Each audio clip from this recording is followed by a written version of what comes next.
Hi everybody. Today we're just going to be doing a quick painting actually of watercolour, because I do also have a few people that would like to learn more about watercolours as well. So I know my videos are going to look rather sporadic with certain things, and that's Jessica saying hello.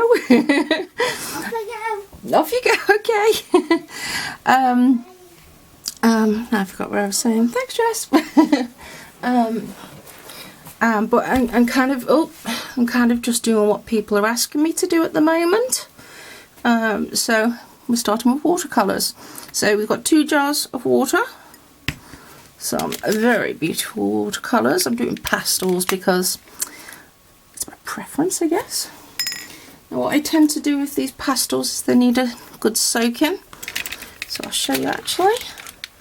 Just put a little blob of water onto each of them, just to start them off.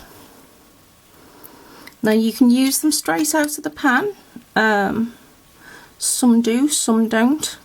It's always preference. Some people like the watercolours thick, some don't. I'm not sure if those 2 handmade ones are going to work very well. Right, okay. Right, so I was thinking about doing her hair peach. Don't know where that bit. Peach and yellow. No, peach and pink maybe. Maybe a bit peach and pink. So what I'm doing is I'm just wetting her hair for now.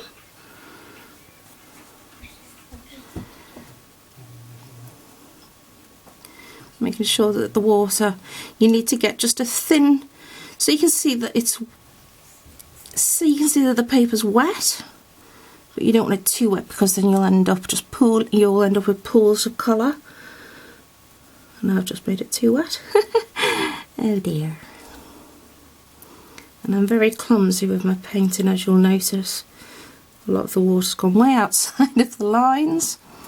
Right, so first of all, I'm just going to start on my pink. Just going to drop some pink in.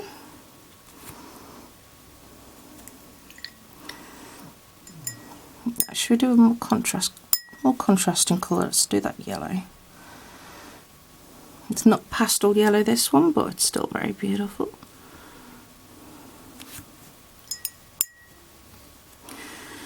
Splodge in small pink. Just splodge it about randomly. I like the word splodge. Sorry, you'll hear that a lot in my watercolour videos. I always seem to use it as a technical term. Not sure why. So once you've got in all of the colour that you want, see, I can't do a second layer of paint in this one, in this watercolour book, because it's not 100% cotton, so the paper doesn't go very nice, so you can only paint in 1 layer in this book, but it's still very nice, it's pretty. Sometimes if the paint isn't spreading out very well, that's okay. Some watercolours don't spread out as much and as well as others do. But as you can see, the colours we're getting are very pretty. Nice and messy, as you can see over here. And this is pooled here. Why did it pool? Because I added too much water, of course. Alright. Now she's looking cute. Now we just got to tidy up the parts that we've just done. Make sure nothing's missed, because if you can only go in for 1 coat, make sure it's a good coat. And as it dries down, it's going to look just equally as pretty. Okay. Seems we run out of water over there. Right. I'm not really going to show you much about shading in this picture, because to be honest, I just wanted this to be quite cute more than anything. I think we need a little more pink over here. Just even out that. Right. I'll tell you what to do. Right. If you have, like you have here, too much of a colour pooled, wet your brush, then give it a good drying off. Make sure it's nice and dry, and then just let it soak it up. Because the more your actual paints pool, the worse they will look when they'll dry, and they'll have, the edges don't look very pretty, and we definitely don't want that, because we want it to look cute, of course, don't we? Alright, I'm very happy with that. Obviously I will come back and do her bunches earlier on, great English, later on. I was thinking about doing her outfit in mint green. I think you'll know soon that I'm actually a mint green addict, hence my pink and mint green and brush stand. It's the cutest colour there is, what can I say? Okay, so now we're going to go in with a bit of mint green. Now what we've just done with her hair, that was wet on wet technique. Now this is called wet on dry. So what we're going to do is we're going to start painting her outfit, and because these paints are quite opaque, try not to go too far over your lines. I probably will because I'm ever so clumsy, but then I can just get my ink out again and mix it again and go through all the lining again. I tend to do that a lot actually because I'm ever so clumsy. Yeah, I am what I am. See, right over. Okay. Sorry, I don't know how to speed the video up as yet, but if I can figure it out, I will do this. Or should we do hair?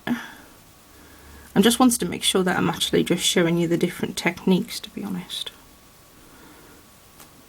That's what I'm really here to teach you. I will, as soon as I can, figure out how to speed parts of the video up so you're not sat here listening to me rambling for goodness knows how long, because that would actually drive me insane, to be honest. And I wouldn't want to do that to you. What colour should we do the skirt?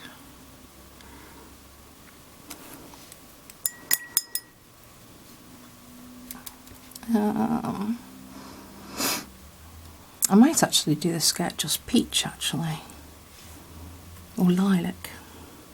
These watercolours are ever so opaque, but with the pastel colours, the reason why they're so opaque is because a lot of white has been added into them to make them pastel colours.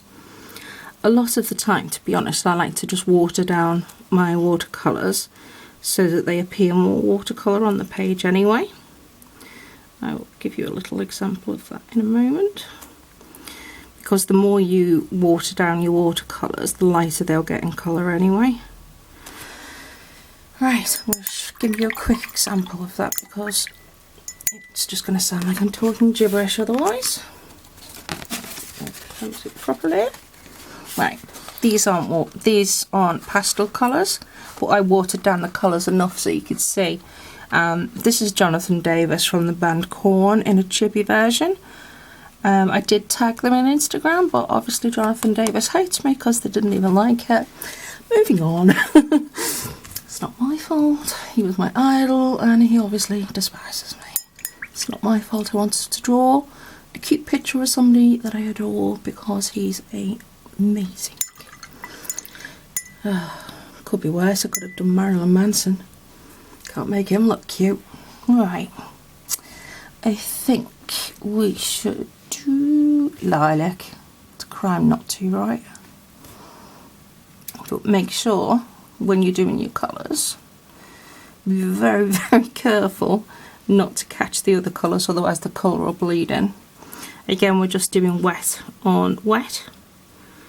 And again, I don't know how to pause the recording or speed up the recording, so you're gonna have to listen to me waffling.